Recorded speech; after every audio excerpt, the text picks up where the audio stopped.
오늘도 이 아침에 기도의 자리로 나오신 성도님들을 환영하고 축복합니다. 이 시간 우리에게 주신 하나님의 말씀은 열왕기상 2장 26절부터 35절까지의 말씀입니다. 왕이 제사장 아비아달에게 이르되 내 고향 아나돗으로 가라. 너는 마땅히 죽을 자이로 돼. 내가 내 아버지 다윗 앞에서 주 여호와의 궤를 메었고 또 내 아버지가 모든 환난을 받을 때에 너도 환난을 받았은즉 내가 오늘 너를 죽이지 아니하노라 하고 아비아달을 쫓아내어 여호와의 제사장 직분을 파면하니 여호와께서 실로에서 엘리의 집에 대하여 하신 말씀을 응하게 함이더라. 그 소문이 요압에게 들림에 그가 여호와의 장막으로 도망하여 제단 뿔을 잡으니 이는 그가 다윗을 떠나 압살롬을 따르지 아니하였으나 아도니아를 따랐음이러라. 어떤 사람이 솔로몬 왕에게 아뢰되 요압이 여호와의 장막으로 도망하여 제단 곁에 있나이다.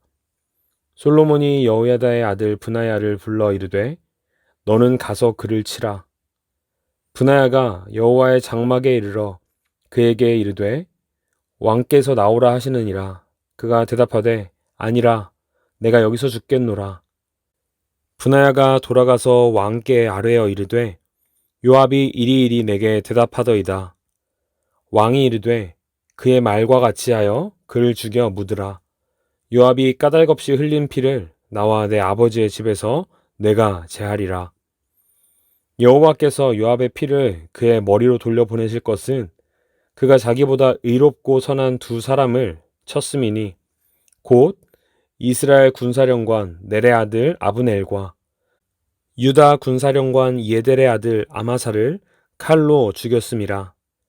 이 일을 내 아버지 다윗은 알지 못하셨나니 그들의 피는 영영이 요압의 머리와 그의 자손의 머리로 돌아갈지라도 다윗과 그의 자손과 그의 집과 그의 왕위에는 여호와께로 말미암는 평강이 영원히 있으리라.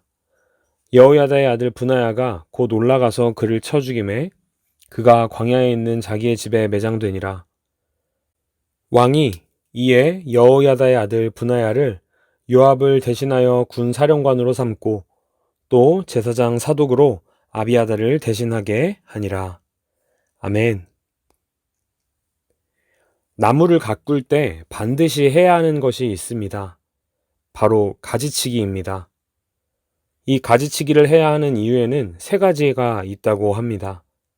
첫 번째는 멋진 나무의 형태를 만들기 위해서이고, 두 번째는 꽃과 열매를 더 많이 보기 위해서이고, 세 번째는 병충해를 막기 위해서라고 합니다.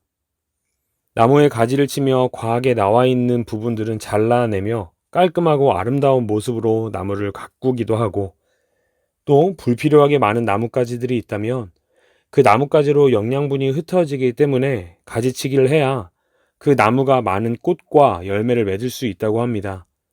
그리고 정말 중요한 부분이기도 한데 병충해를 막기 위해서 가지치기를 한다고 합니다.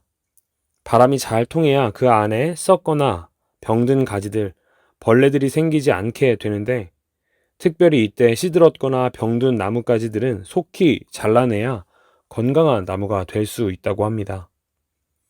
우리 삶에도 마찬가지인 것 같습니다.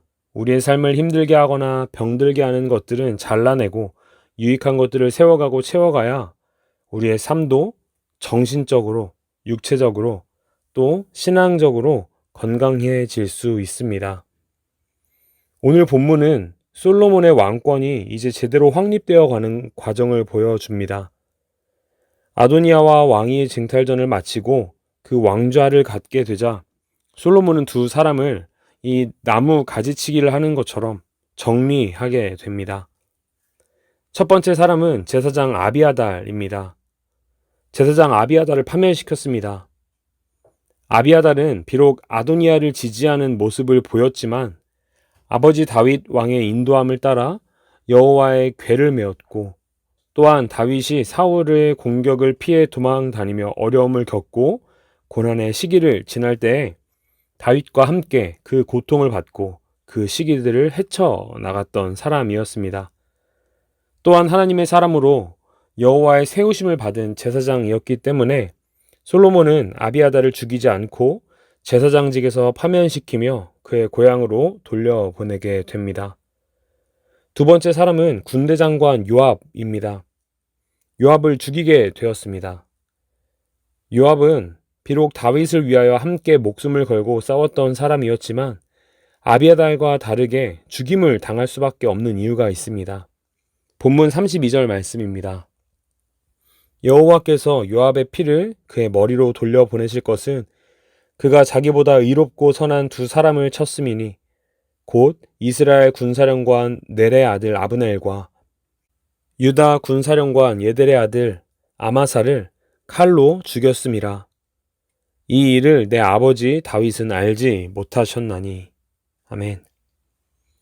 요압은 자기보다 의롭고 선한 두 사람을 죽였기 때문에 죽임을 당할 수밖에 없었습니다. 요압은 다윗이 명령하지 않았음에도 불구하고 동생을 죽인 아브넬을 개인의 원한으로 죽였습니다. 그리고 예델의 아들 아마사 또한 칼로 죽였습니다. 그렇기 때문에 비록 요압이 제단의 뿔을 잡았음에도 불구하고 죽임을 당하게 되었던 것입니다. 솔로몬은 이렇게 아비아달과 요압을 정리하고 제사장으로 사독을, 군사령관으로 브나야를 세우게 됩니다. 하나님께서 허락하신 그 왕권을 잘 세우고 이끌어 가기 위해 잘라내야 할 것을 과감히 잘라내고 세워야 할 것을 세우는 모습을 보이게 되는 것이죠.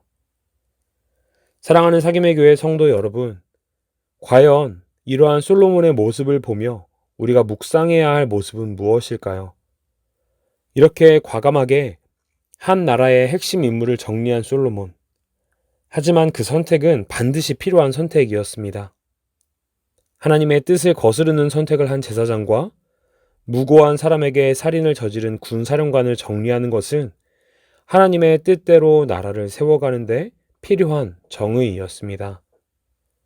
오늘 우리의 삶에 하나님 나라를 세워가기 위해 반드시 제거해야 되는 우리의 잘못에는 무엇이 있을까요? 하나님의 뜻을 거스르거나 하나님의 정의에 반대되는 우리의 습관에는 무엇이 있을까요? 오늘 말씀을 읽고 묵상하는 이 시간, 우리 마음속에 오랫동안 자리 잡고 있던 그러한 습관들을 제거하는 하루 되기를 간절히 소망합니다.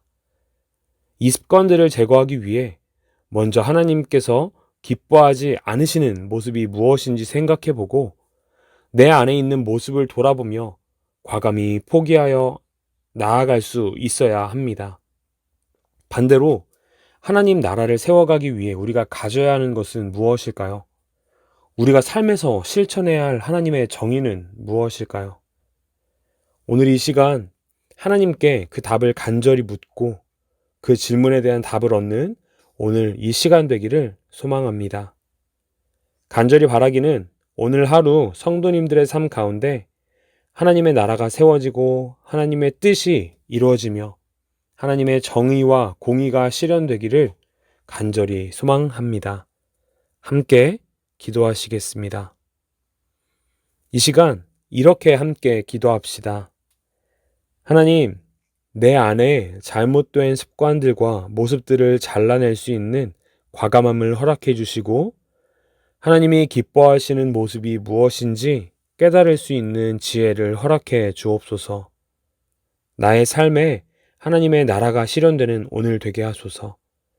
하나님께서 기뻐하는 오늘 하루 되도록 인도하여 주옵소서. 함께 기도하시겠습니다. 마지막으로 가져오신 기도 제목으로 함께 기도하시겠습니다.